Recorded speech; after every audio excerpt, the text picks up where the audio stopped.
কি করছিস তুই বেটু? হ্যাঁ, এই বেটু, দেখি দেখি দেখি।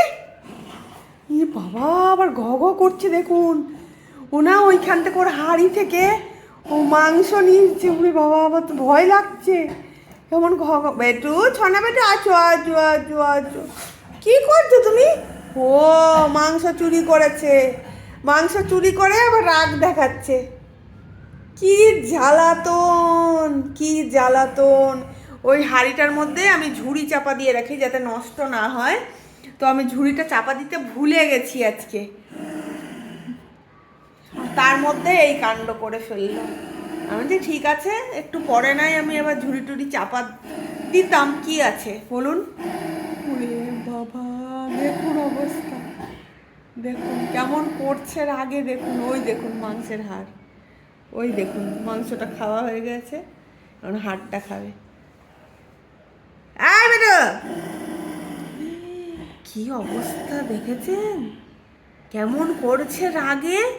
এ আজকাল কি হয়েছে ছেলেটা, কিছু বলা যাবে না দেখছি। তো আর একটু মানে যখন বয়সটা আরো বাড়বে তখন তো মনে হচ্ছে আমাকে কামড়েই শেষ করে দেবে। হ্যাঁ, ওই দাঁড়া তো।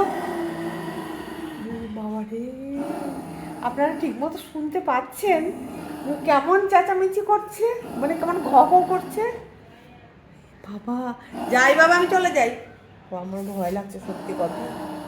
ও কিন্তু দৌড়ে আসবে। খা খা। বাবা রে, জানে মা হাড় খেতে দেয় না, আর মাংস চুরি করেছে, এত বড় অপরাধ করেছে। এখন সেই অপরাধটা ঢাকা দেওয়ার জন্য, দাঁড়া তো, দাঁড়া তো, দাঁড়া তো, অপরাধ ঢাকা দেওয়ার জন্য এখন উল্টে আমাকে রাগ দেখাচ্ছিস?